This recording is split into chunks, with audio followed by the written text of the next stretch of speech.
بسم الله والحمد لله والصلاة والسلام على رسول الله. أنا مقعي قريرة أبوان باشي علم السحمال. waxaan ahay abwaanada wadanka u yimi horumarkiisa in ay wax ka ogaadaan in muddo ayaan wadanka joogay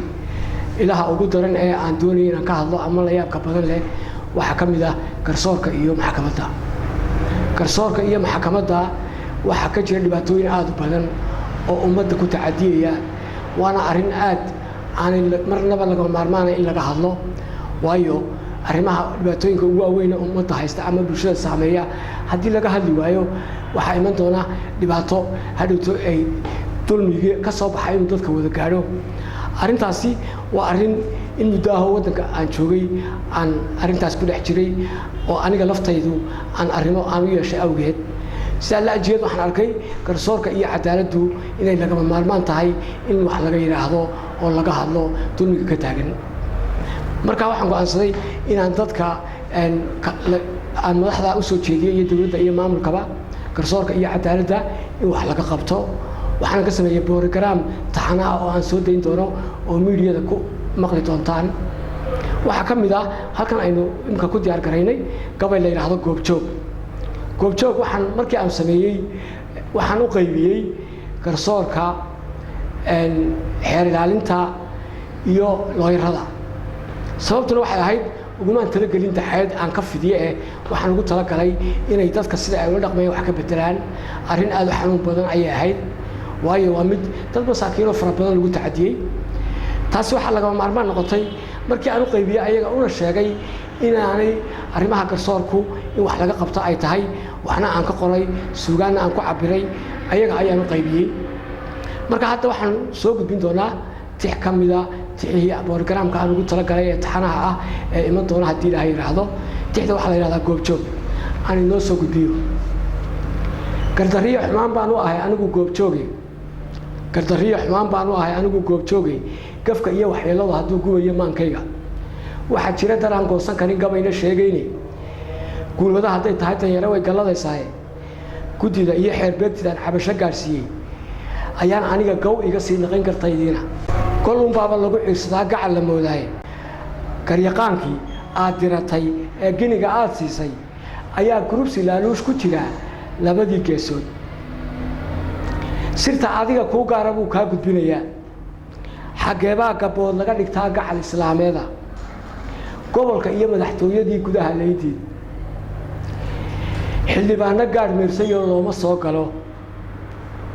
guryihii iyo xafiisyada haddaan meella lagu gaadhin guurtida xaggee laga helaa gobooda sheegaysa galad lama dafiro iyo sharcigoo gaar wax kuu taree golihii raxfaanka een lahaa gobolka wuu dhaamin intay goobtii nagu baayaceen gacan togaalaynta waa tii guriga loo xukumay ginin in dheeraad leh geesigu madaalee ergiyo sanadku gaashaaye maantana bal aan gabay ku qoro hibada ii gaara xeer ilaalintaa iga guddoon igana sii geeya giddigood intaa dawladda iyo madaxda gaadhsiiso garwadeenka taliyo haddaad xumahan goyn weydo way gubanaysaa meel dulmiga lagu galayaa gudcur iyo habeen waxa u duma gaara oo dama gaajiyo haraad bay mutaangama diidaan waa lagu gumoobaa dhacaan laga garaabayn gujo iyo mar way dhici kartaa gacan togaalayne waxaa jira dar loo soo gudbo oo saxagafkoodii dhig garta ee xal loo naqana waa guuldariye eede garsoorkiiyo sharciga ganacsi weeyaan maantana garsoorkiiyo sharcigu ganacsi weeyaan gabad ma laha laaluushka ay naga gurayaan go'aan aan sharciga waafaqayn waa la goyn jiray mid ka gaara waa lagu xukumay galabta kaygii aniguna markaan soo galiyo gelinkan aan joogo arrin weeye aan soo gadiyay guniya baarkeedii waxaan ahay abwaan gole ka digay guuldariye eede markii aan garaadaystay iyo galabta oon joogo abidkay gar laysoo hordhigay gees kamaan marin geedkana lamaan iman waxaan ila gudboonayn garaadkiiyo aqoontana allihii geliyey ruuxdayda ayaa igu galladay inaan murtida geliyo meel khayr leh maantana gad igu waajiba ayaan soo gudbinayaa taariikhdan guurtana haddaan dib u gadaal raacno waxba laguma garan eedihii gaadhay waa hore gayigeenna oo ladan markuu gulufku saameeyey dulmigii la kala galabsadaa gubay dhammaantii waa tii xaqii guula dhigay la iska gees maray gumuc iyo rasaastiiya markay diriirtu gowlaysay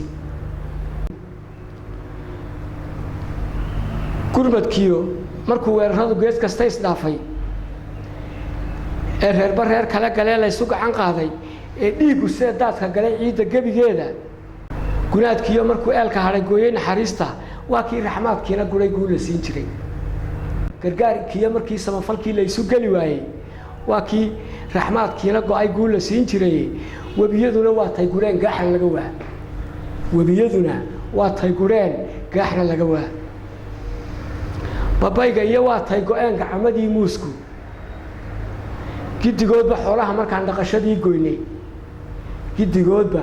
xoolaha markaan dhaqashadii goynay